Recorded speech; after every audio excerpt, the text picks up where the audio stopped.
Herkese merhaba. Bugünkü konumuz çocuklarımız jest ve mimiklerini kullanıyor mu? İşaret parmağını kullanıyor mu? Bununla ilgili bir video hazırladım size ve ben neler yaptım onları anlatacağım. Biz ilk doktora gittiğimizde 3,5 yaşında doktora gittiğimizde, çünkü bu teşhisi almak ve bunun kabullenme sürecim bir 6 ayımı aldığı için tam raporumuz 4 yaşında çıktı. Ben 3,5 yaşından itibaren sürekli sağa sola koşturuyordum. Doktor geziyordum. Ne yapabilirim? Bir şey var mı? Yok mu? Çok panikledim açıkçası. O yüzden 6 ay sürdü. Biz ilk doktora gittiğimizde doktor tabii ki jest ve mimiklerini kullanıp kullanmadığına bakıyordu. İşaret parmağını kullanıyor mu diye bana soruyordu. Ben de hayır dedim. Çünkü sonuç olarak bir şey bilmiyorum ve ilk çocuğum olduğu için hiç dikkat etmemişim. Meğersem bu çok önemliymiş ve panik yaptım doğal olarak. Gerçekten de jest ve mimiklerini hiç kullanmıyordu Naz. İşaret parmağıyla bana istediğini göstermiyordu. Ve ben her şeyi hazır olarak ona veriyormuşum. Acaba susadı mı? Acaba karnı acıktı mı diye her şeyi o söylemeden, o istemeden yapıyordum. Ama yanlış yapıyormuşum meğersem. Çünkü kendini ifade etmesine fırsat vermiyormuşum. Daha sonra bunun hemen araştırmasına girdim. Ben ne yapabilirim? Ben ne edebilirim? Gittiğim doktorlardan fikir alarak kendimce bir şeyler yapmaya çalıştım. Siz de çocuklarınız jest ve mimiklerini kullanıyor mu? Dikkat edebilirsiniz. Veya işaret parmağıyla size istediğini gösteriyor mu? Buna da dikkat edebilirsiniz. Bu işaret parmağını kullanmak gerçekten çok önemliymiş. Çünkü hem el kaslarının güçlü olması da çok önemli. İşaret parmağını kullanması da çok önemli. Çünkü el kasları ne kadar güçlendiyse hem sosyal becerisi artıyor hem de bu da konuşmaya da yansıyormuş. O yüzden ben ne yaptım? Hemen işe koyuldum. Evime misafir geldi. Giderken onu da kucağıma alıyordum veya yanımda tutuyordum. Hadi Naz, ona bye bye yapalım. Bye bye diyordum. Onun da elini, çünkü ilk hiçbir şey bilmediği için, sıfırdan bir çocuk yetiştirdiğim için onun elini tutuyordum. Bye bye diyordum. Hem jestimi hem mimiğimi hem de hareketimle pekiştiriyordum. Veyahut da oyun oynadık. Oyun bitti. Bravo Naz, alkış, harikasın diyordum ve ona sarılıyordum. Tabii ki ilk başlarda hiç anlamayacak, belki zor gelecek ama anlamıyor sakın demeyin. Bunu sürekli hale getirdiğiniz zaman sizin jest ve mimiklerinizle, vücut hareketinizle, söylediğiniz sözel laflarla hepsini pekiştiriyorlar. Gerçekten anlıyorlar. Bunu yapmaktan vazgeçmeyin. Sürekli bye bye yapın, alkış yapın. İşte çok sevdiği biri olur, ona öpücük attırın. Yani duygularını ifade etmesini siz öğretin. Çünkü biz onlara rol model oluyoruz. Biz ne yapıyorsak onlar da bizi örnek alıyorlar. Karşısında dümdüz konuştuğunuz zaman inanın ki anlamıyorlar. Mecburen hem sözel hem mimiklerimizle hem vücut hareketlerimizle pekiştiriyordum. Ben de Naz'a su içmeye gittiği zaman hemen koşuyordum. Ya bunlar gerçekten önemli anlar. Vakit buldukça gözünüzü üzerinden ayırmayın. Ne yapmaya çalışıyorsa, su içmeye gitti diyelim. Hemen gidiyordum yanına. Naz, sen su mu istiyorsun? Evet. Yani istediği şeyi bildiğim için ona bu hareketi, evet hareketini hem pekiştirmeye çalışıyorum hem onun dikkatini çekmeye çalışıyorum.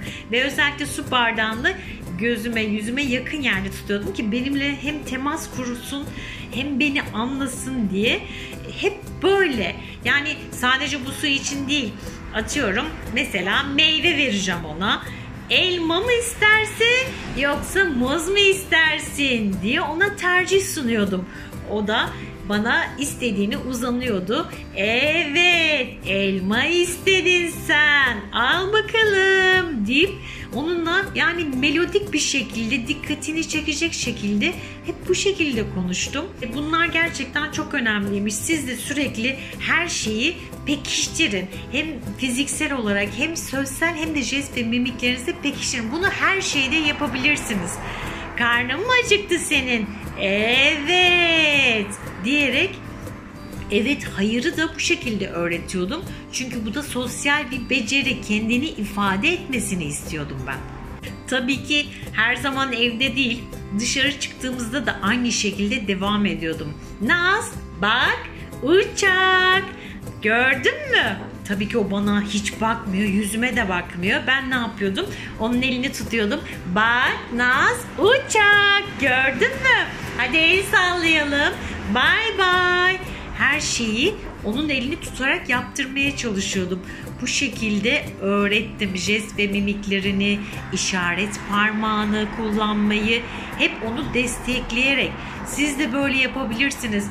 Evet, hayırı, işaret parmağını kullanmayı kendiniz önce rol model olabilirsiniz. Bunlar çok önemliymiş. Ben tabii ki çok geç öğrendim ama olsun, hemen o açığı kapattım. Bir de işaret parmağını kullandırtmayı şöyle destekledim. Oyun hamuruyla başladım. Oyun hamurunu sevmeyen çocuk bilmiyorum yoktur herhalde. Oyun hamuruyla el kaslarını geliştirsin diye sürekli alıyordum. Oynuyorduk beraber. Onu oynatıyordum. Kendim oynuyordum. Birlikte aktivite yapıyorduk. Tabii orada hep sürekli ben konuşuyorum. Anlasın anlamasın. Bravo sana. Alkış sana. Doğru bir şey yaptığı zaman bu şekilde pekiştiriyordum. Onun çok hoşuna gidiyordu. Zamanla fark etmeye başladı. Bunu doğru bir hareket olarak algıladıkça pekiştiriyordu. Kendi daha sonra iyi bir şey yaptığını anladığında kendi yapmaya başlıyordu. Yani anlamıyor, yapamaz demeyin. Zamanla pekiştiriyorlar inanın ki. Meyve, sen bunu mu istiyorsun? Bunu mu istiyorsun diye soruyordum. Ona tercih hakkı veriyordum.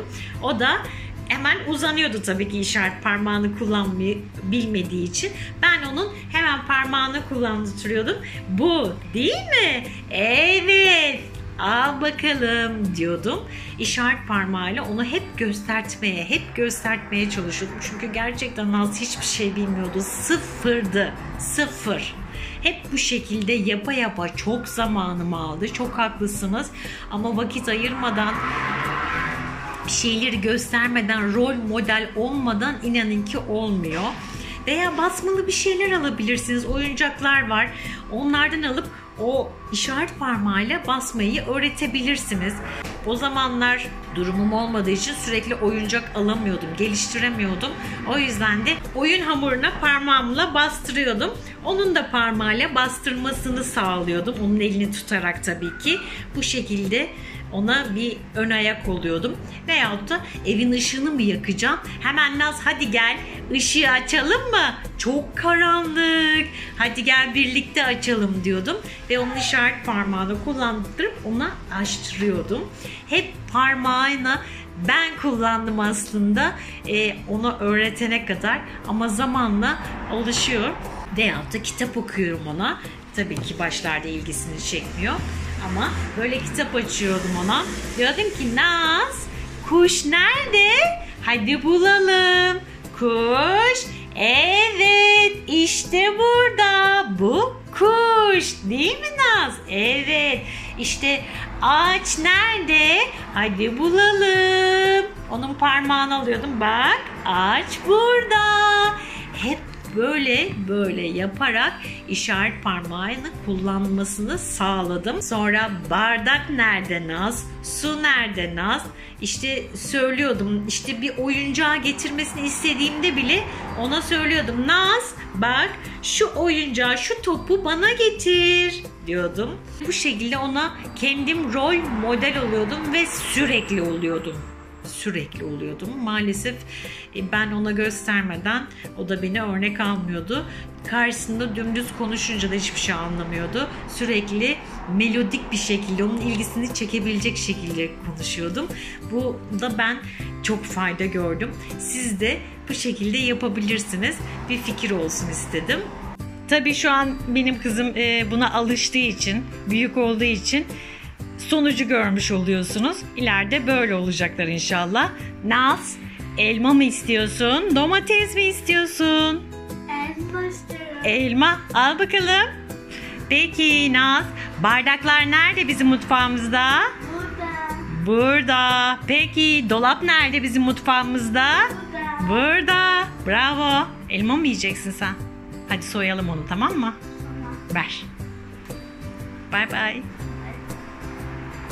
Yani el kasları ne kadar gelişirse dile de o kadar yansıyordu. Oyun hamuru alın, biz kağıt yırtıyorduk. Evet, kağıt yırtıyorduk, alıyorduk, sürekli kağıtları yırtıyordum. Bize öyle önerdiler. El kaslarını sürekli çalıştırın. Ne yapıyordum?